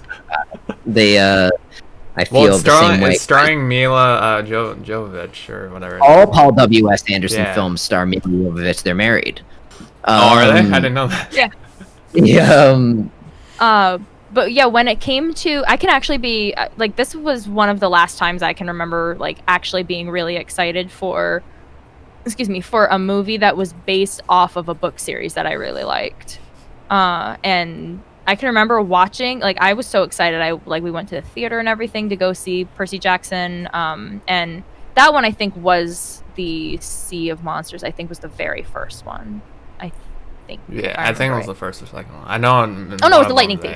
Yeah, the Lightning Thief. Thief. And then Sea it of, was sea of Monsters, I think, was the second one. And I can remember being really excited about it, and they got so many things wrong, like even small things. Like, one of the like really big things about one of the characters named Annabeth is that she has a bit kind of wild curly blonde hair. And the first thing that I noticed is like there was this girl there, and she introduced herself as Annabeth, and I'm like, who is this girl with brown straight hair? Who is this person? And they started like just absolutely messing up a lot of like the beginning parts of I think if I remember right, I think they made like the first one. Oh yeah, I was really mad about Annabeth's look. If I remember right, I think they also kind of put her and Clarice into the same character in the beginning too, because now I haven't read the books in years, but if I remember right, there was like this mock battle that they were doing, and Annabeth, I believe, was on the side of Percy in that, and for some reason they made her on the enemy side of Percy in the movies, and it was just a weird change that they did. And they did that quite often in the books, and Rick Riordan ended up absolutely hating them, and then I also absolutely actually hated them. I've said for a long time that if they're going to do book adaptations, especially in books that are series, at this point they need to just make it into some kind of mini series, like a Netflix series or something, instead of trying to do movies, because I feel like there are movies so many. can't capture all, especially in long series. Like, there's just too Yeah. much there. They have to cut so much, and then it's just like, what? Well, and think of like the one that I brought up earlier, which was A Series of Unfortunate Events, which is a huge series of books. And the reason Yes. why the movie, in terms of it, like, it didn't do well with the people who read the books, they didn't like it because it very quickly went through book 1, book 2, and book 3, and just kind of took little snippets from it, and then ended where book 1 ended for some weird reason. My favorite one was the second one, the Reptile House or whatever, and Yep. then like they breezed through that in like 10 minutes, and I was like, Yeah, it was very quick. But now, like with the new series, they were actually able to delve more into those parts, and I love that they were able that's kind of like a thing now, is that they're more so doing series for like books and adaptations and stuff, instead of trying to just turn them into like a 2-hour movie. And at most, also, like what they end up doing is they actually end up having a whole lot of content and then just really have to downsize it. And the thing is I can remember people saying, like, I talked to my mom when we saw it, because she actually really enjoyed the Percy Jackson movie, but because she had never read the books, versus me, who had read the books, and I was like, oh my god, they got so much wrong. This is Game of Thrones all over again at the beginning. It was like show people and then book readers. And I think that's why it's actually a bit sad at times, because I've noticed that the reason why they would keep making these movies is because they see how popular the books are, so they want to turn it into a movie and capitalize that. And what ends up happening is, like, there's a lot of people who are like, oh, I really enjoyed that, who had never read the books or even knew that it was based off of a book. And then all of the people who read the books were like, yep, I hated that, worst thing ever. Like, I really wish they had never made it. Yeah, there's a way to do it respectfully. I think Lord of the Rings is pretty respectful. I mean, that cut a lot of The Hobbit, absolute but, metric ton of content. Yeah, it was. The Hobbit say, was I was that. like, what do you We're mean? not gonna talk about No, The the Hobbit was like, dreadful. I mean, the actual Lord of the Rings series. No, the Hobbit was a disgrace. But in that case, like, it wasn't the case of them getting things wrong so much as it's the case of them not understanding movies. But we actually have to wind this up because it's very, very late. But first of all, thank you so much to everybody in the chat who came by to hang out with us. We had an absolute blast doing this again and having the original SBH crew just together. We talking looked about up some news. the first one right before we went live, and let me tell you, that looks super fucking different. A throwback. It's a throwback. Yeah, so what we're going to do now, as usual, well, first of all, we're going to be back next Wednesday, 9 Eastern again. So we don't have an exact plan that we're ready to share with you all. We may have somebody, we may not. We may not, yeah. It may just be another news thing, which I know there's going to be plenty of news. Actually, new video cards are getting announced on Monday. Yes, I saw that. So, I saw someone say that. Very like, excited. the press Sorry, release Tuesday. or whatever. Tuesday. There was also a Nintendo Direct Mini with, it was like a partner showcase that I haven't watched yet, Yes, but it's only I like remember that. 10 minutes long. Yeah. So but we can talk about it still, because there's yeah. some stuff from it I know for sure, because I've seen some stuff. Yeah, I'm today. not expecting a whole bunch of like big news from me, Yeah. but still pretty cool. So I suspect we will have plenty to talk about next week. In the meantime, we are going to send you over to Someone? Trev is typing. Sorry, yeah, I can't do it on the computer, so I had to. Like, We use are my going to phone. send you over to Andrew, also known as AWOL Banana. He streams from time to time. Andrew was actually one of the first streamers I found on Twitch, and he was like the third or fourth streamer I found on Twitch, and I think like through him I found Ash or something like that. So highly recommend Andrew. What a wonderful streamer! What a great guy. Plus, if we show him all this love, maybe he'll start doing this more consistently, and then like he'll come back. He's been on the podcast before. He's such a friendly guy. He has such a welcoming energy. You're gonna love him, I promise, or your money back. Yeah. And make sure you all follow him, or else you're getting banned because I mod over there. Yeah, So. follow or be banned. Yeah, exactly. Thank you so much, everybody. Istra, Abby, Brago, Ash, Cool Guy, Sai, everybody who came to hang out today. Yeah. The new guy, Touched by an Angel Gamer. Touched by an angel. That was a great show. Let me just say, I thought he was being a troll. I didn't read the whole name, and then like I saw this like long thing. I was like, oh, this is a troll name. The intro to that show, that Della Reese song, that's fire. That show was fire. Anyways, thank you so much. We'll see you next Wednesday at 9 Eastern. Take it easy, everybody. Bye.